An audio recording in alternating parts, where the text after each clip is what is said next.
So, welcome. Today we have John from Bowles & Wilkins. Hello everyone. And Dave also here, who's our new company at Convoy. As I said in the last session, Bowles & Wilkins, I have a certain soft spot for Bowles & Wilkins. You guys would know that. It's probably my favourite audio brand. But it's also business-wise a very important thing. What we've done over the last few years is we've gone from selling, if I go back a decade, a lot of our speaker sales in particular were more Chinese-orientated speaker sales, and over time we've increased the average selling price of our speakers. And I really, when people say we've been upselling and doing whatever else, absolutely not. And yeah, that's absolutely not our strategy as a company. All that we've really hopefully been doing is presenting our customers with better information and showing them the landscape. And then people are able to go. Do you know which HDMI is the product and it suits me, and I'd like to be an owner of a Bowles & Wilkins product. When it comes to Bowles & Wilkins, the brand manager and guru of Bowles & Wilkins is John over here. And hi everyone. Okay, fantastic. All right. Well, welcome everyone. Without any further ado, thank you for the introduction, Michael. It's fantastic to be here to talk to you today. I recognise some of the faces from previous sessions, so hopefully we can add something new to it. Today is really to help try and demystify selling audio. I've got a few sales techniques that I want to run through, a little bit about talking about what goes into our speakers, and also try and give you a little bit on some of the unique selling points of our speakers as well. Selling audio is not the easiest category, because there can be so many variables. It's often much easier just to sell a television because customers have got a pretty good idea of what they already want. With audio, it's a lot less clear cut. So in terms of being a consultant, being the expert, it's a really important role in terms of helping people to buy the right audio for their home, making sure they get what they want, and making sure that you are selling some good quality gear that will get you repeat customers and happy customers who will refer their friends to come and shop here at Radio Parts.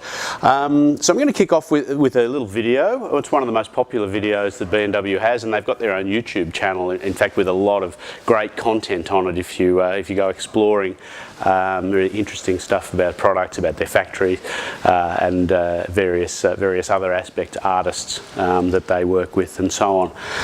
And this is actually showing the manufacturing of our latest 800 series, which is not sold here at Radio Parts. It's a very premium end range, but it's a little bit like Formula One cars. You know, it's sort of the cutting edge of speaker technology and manufacturing. The new range has over 800 improvements compared to its predecessor, so it's totally new. And whilst it's got things like diamond tweeters that you don't have in CMs and 600s, the principles that they use in speaker design and manufacturing, a lot of them are carried through to their less expensive products. So it's about what they learn in the high end, trickles down to the other products, right down even into their headphones and their wireless speaker docks and so on. So it runs for about 3 minutes, and it compresses what takes them 6 weeks to do in building a speaker from start to finish. So I'll kick off with that, and then we'll come and we'll run through a couple of PowerPoints. So hopefully hit play. And there we go, I hope. Slow start.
That's okay.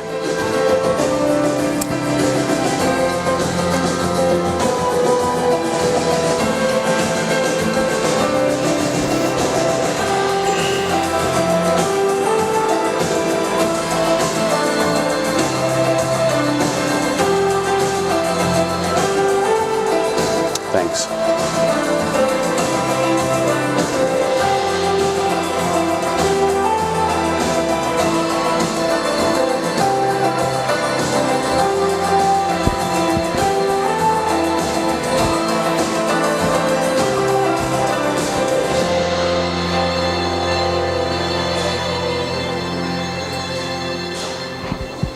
So that was the building of our $25,000 803, which is sort of the mid-level of our 800 series. And even though the materials are different, most of what they do in building the 800 series is replicated through other products in the range. So I don't know, what did you think about that? Pretty impressive when you see it like that.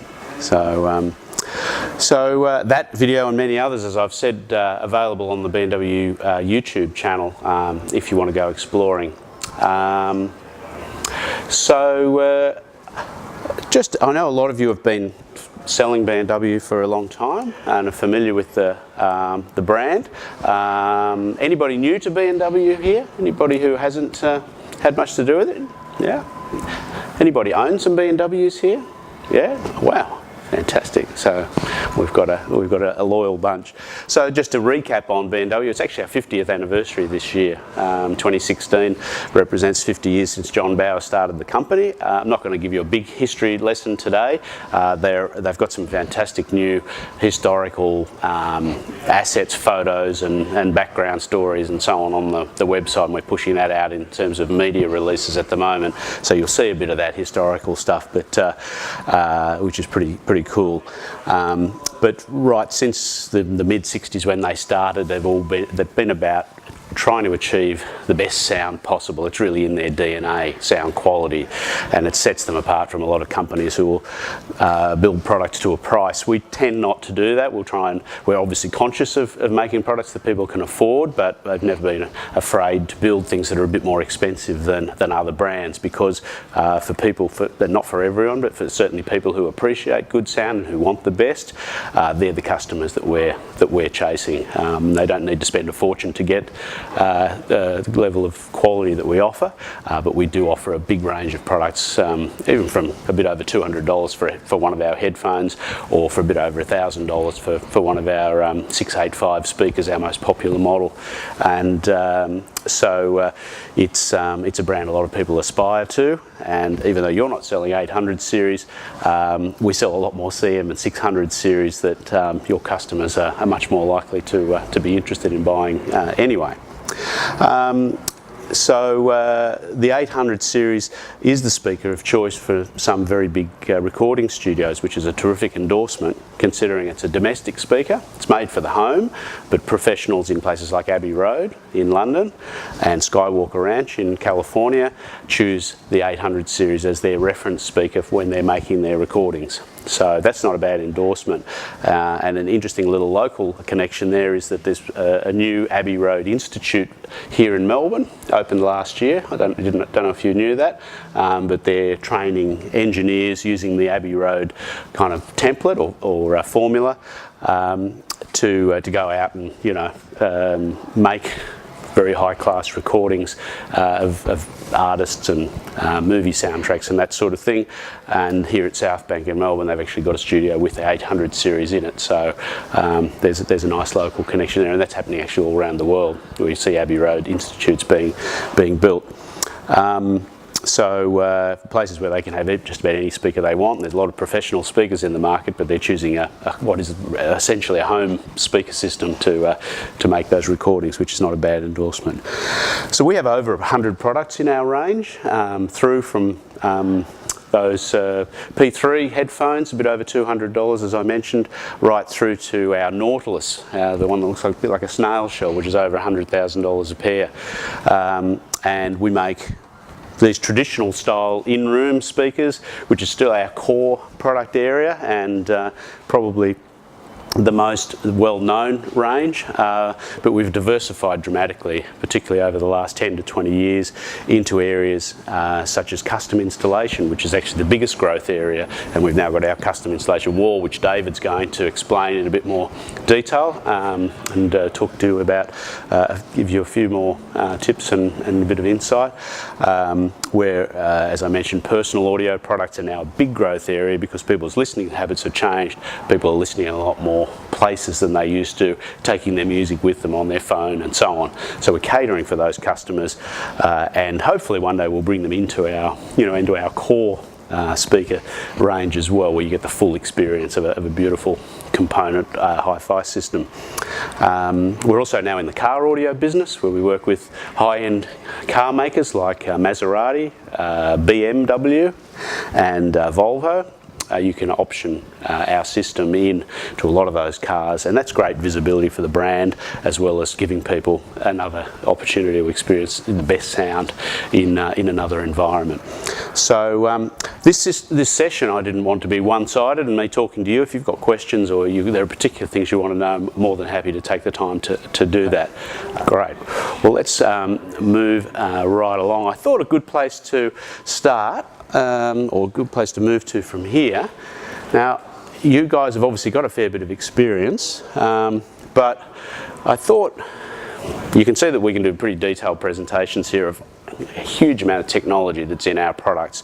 But I thought it was pretty good to recap what goes into a speaker, because a lot of people say, well, I can buy a nice Sherwood home theatre pack here for $6.99. Why should I spend, 3 or 5 or 10 times that on a Bowers & Wilkins system? There's a lot that goes into a good loudspeaker, and they're not all built the same.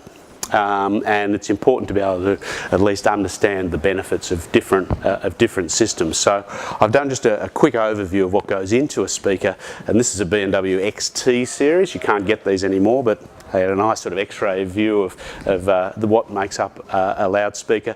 Not all speakers will have all these elements in them, and some of them, they cut a lot of corners. So you can have a box with some drivers in it, but you don't get much more, and the actual quality of the components may not be that good.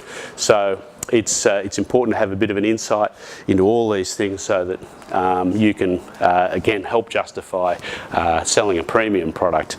So we've got 10 or 11 or 12 different key elements that go into any good loudspeaker. Obviously here we've got a three-way system with a pair of bass drivers. You may have 1 or 2 depending on the system. Because this is such a slimline speaker, they've got 2. CM10s have got 3. The 685 actually have a combined bass and mid-range driver. So those configurations vary a little bit. You've got a dedicated mid-range here, and you've also got a separate high-frequency driver. It's very uncommon to have a speaker without at least 2 elements these days, so a bass mid and a tweeter for the high frequencies, and that'll give you good coverage across most of the spectrum. The enclosure or the cabinet is really important, because that's got to be well made, and it has to avoid having any character of its own. If you put your hand on a speaker when it's playing and you can feel it vibrating, that's a bad thing, because you're hearing those vibrations as part of the output of the speaker. You don't want to be hearing the cabinet at all. The cabinet's got to be well braced and really well designed. The part where the speakers bolt into is called the front baffle, and I don't know why it's called that, but that's what they bolt into. And you have inside the speaker down here this little electronic network called the crossover. Now this is an area where some manufacturers will either completely dispense with the crossover and use a couple of little shortcuts to make the speaker work, or they'll really dumb down the quality of the crossover. B&W speakers all have very high quality crossovers to make sure that they don't add distortion and they don't create losses on the way through to the drivers themselves. And all of our speakers have a crossover network in them of one shape or another, and it's been tuned by ear, and the components are of the very highest quality. Our other components are the bass reflex ports. That's these tubes that you'll see going into the speaker, and that couples, it tunes the air inside the box to the air in the room, and it helps add efficiency, so they play louder with less power. It also helps add bass extension. Not all speakers have a bass reflex port, but certainly most of ours do. Our subwoofers are sealed, and they don't have ports for a different reason, but most of our three-way, two-way speakers have a bass port in them. And that's pretty common. The input terminals on the back, you might have one or two pairs of connectors. It's pretty common now to have bi-wiring, and that's a way of getting an upgrade in terms of performance by adding two sets of cables. A lot of people ignore them, but it's definitely a worthwhile thing to do if you're looking for the maximum performance out of a particular speaker. Most speakers will have feet on them of some kind, especially the floor standers, which allow you to mount them very firmly to whatever surface, whether it's carpet or a hard floor. So you get spikes or rubber feet. It's important to get them adjusted properly so the speaker isn't sort of rocking around and vibrating when it's in place. Inside the box, and a couple of things that aren't shown here, internal bracing is very important to get that rigidity that I was talking about, and you'll often find there's acoustic damping inside the box to help dampen down any unwanted stray resonances that are there. So good enclosure will have that as well. And of course you'll see we've got the grille covers off here, but most speakers will have a grille cover to protect the drivers and also as a visual aid. Usually, if you remove the grille cover, you'll get a slight improvement in sound quality. So often when you're doing the demos, take the grilles off and you'll find that there's a noticeable improvement in the resolution of particularly the mid-range driver. So that's a quick tour of the speaker. I didn't want to spend too much time on that. And obviously there's a lot more to each of those elements when you start drilling right down into the construction of the drivers, the elements of the crossover and so on. That all makes sense, I'm sure, from your point of view. Any questions or comments or anything on any of the things that I've talked about there? No? Okay. Great. All right, so where to from here, David? How are we doing for time? 10 past 11? We've spoken about demonstrations and keeping it sweet and all the rest of it. Yeah, covered off on all that. I haven't done any of that yet. I was going to let you, David, spend a bit of time here on the configuration of your system. So I'm David, if you don't know the guys. This is David, if anyone doesn't know. So John's the product manager. I'll be the guy that comes in here on a fortnightly basis. So at Mike's request, and then on request, we came in on Wednesday and we've completely reconfigured this entire room. So rather than now relying on taking music from your phone, God forbid, or using a CD that may or may not be of good quality, I've connected Bluesound streaming devices, high resolution streaming devices. So you've got the Bluesound stuff there. What I've now done is I've now got one for this system. There's one for the Bowers of Wilkins wall. There's one running 3 sets of speakers over here. So that one node over there is running the floor stand, there's the bookshelves and the outdoor speakers. There's a mud map here that shows you what buttons to press. It's dead easy. Stevie Wonder will be able to follow this, it's that easy.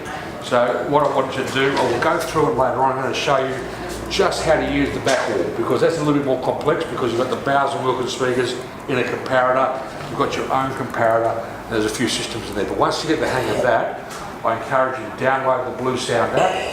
I've loaded it with high resolution music. It may not be the music you listen to personally, but it's the music that's going to make these speakers sound fantastic. And also make the Yamaha stuff sound fantastic. And the Cambridge stuff sound fantastic. So it's not just about selling more Bowers and Wilkins and selling more Bluesound, it's selling more audio in general, better quality audio. And your customers will come back and thank you, because nobody dreams of buying a Daewoo. Some people drive a Daewoo out of necessity. Everybody wants better stuff, and they'll buy it if they can be shown the reason why they should have it. You guys need to be that conduit from someone just looking at it at a speaker for $6,500. Why am I going to buy it? Also, I'm about to demonstrate to you back. What sort of music do you like? I like jazz. I've got jazz in there. I like pop. I've got pop in there. I like heavy metal. I've got heavy metal in there. High resolution. So you'll be able to pick the music I like. You know the music I like by asking what their radio station is. And they'll tell you, if they say Triple M, you know it's basically Bogan Rock. So you can play anything you like, you know, Green Day or Metallica or anything like that. It's all in there. As well as Adele, Frank Sinatra, jazz, pop, blues, classical, everything's there.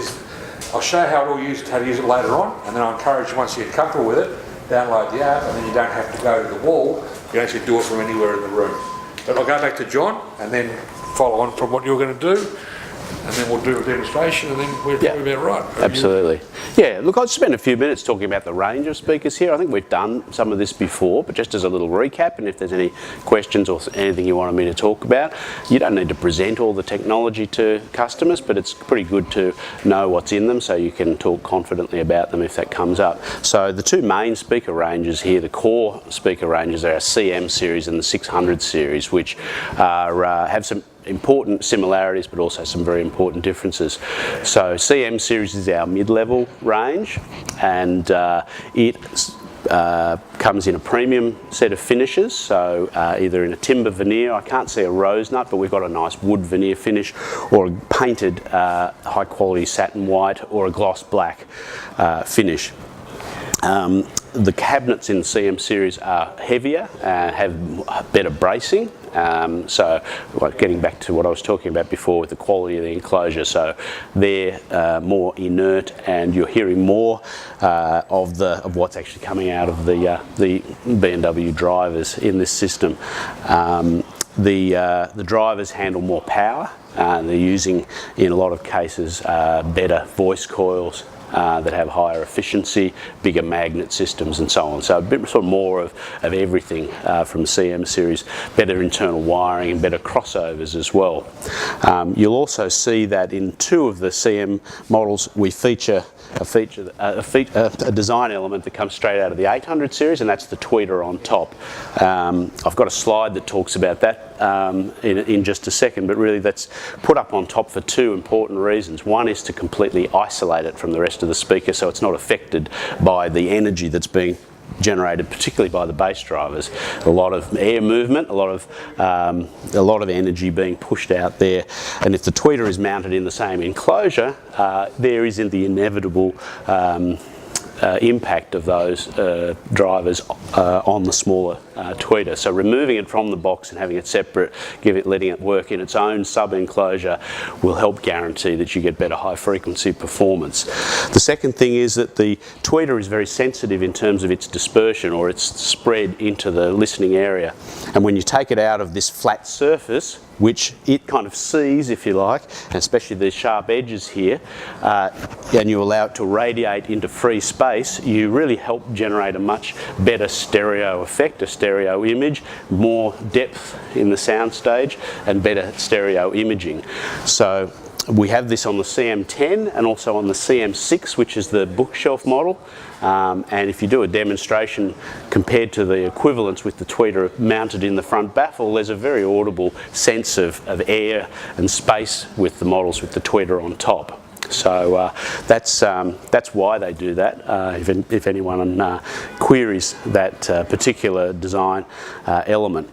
Something you'll see in certain models as well is our FST mid-range, this driver here, which looks a bit unusual because it doesn't have a normal surround on it, and that FST, or fixed suspension transducer, because mid-range doesn't move very much, the frequencies don't require a lot of excursion from the driver, they can design a mid-range with a purer response, has less coloration and less things that get in the way of reproducing the sound accurately that you'll get in a more conventional mid-range driver.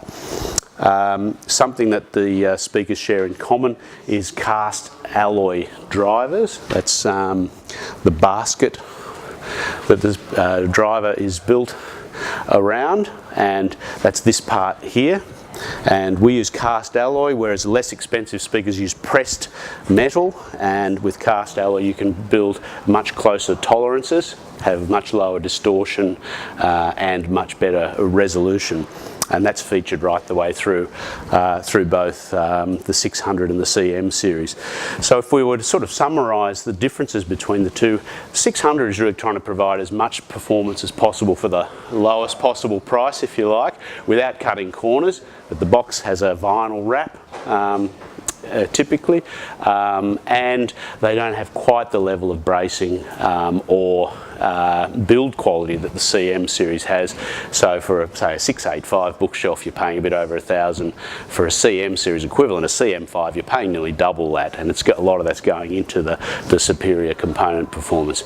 So one's very much about best performance for the money. One is about a step up, getting a better performance overall, and charging a higher price.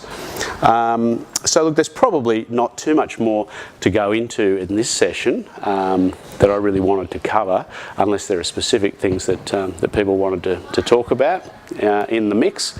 Does that cover off a little bit of background info for you? Yeah? All right. Any questions on anything that I've covered off here? I'm seeing lots of nods, and so...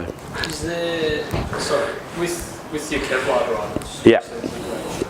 I've always found it extremely hard to, regarding self-education, actually find any specifics of how it's designed and manufactured. Of how it's designed and manufactured? Yeah. Like, Yeah. I know, like lots of brands, Yeah. say Kevlar to some people, they go, oh, these guys, Yeah. they all get Kevlar. Uh-huh. What's the difference? I know Okay. there's a certain way that you, I guess, treat Yep. Kevlar or Yep. coating salts, so to speak. Sure. Yeah, definitely. Yeah, so Kevlar first came into use with BMW. They were the first company to use it back in the 70s, and it was in the days when technology was much simpler, and they were experimenting very much using their ears with different materials for drive units. And this was John Bowers, who was an engineer, trying to find what was the best material, and there was plastic, and we didn't have metal in those days, but paper, and they were trying all these unusual different combinations, and they struck on Kevlar. They didn't quite know why it worked as well as it did, because they couldn't measure it. So they started using it, and their ears told them that it worked really well, and what they were hearing was what they were able to measure later, and that is the unique properties of Kevlar, because it's used in bulletproof vests, and the reason it's so good is because it's incredibly stiff, but that on its own needs to be combined with the weave of the Kevlar, which gives it strength in all directions. So it's got terrific self-damping characteristics, which is very hard to get in a lot of amorphous materials. That is sort of like a plastic material. So Kevlar does a couple of things really, really well. It's very stiff, so it moves as a piston, which a good driver will do, but it also damps itself really, really quickly and effectively.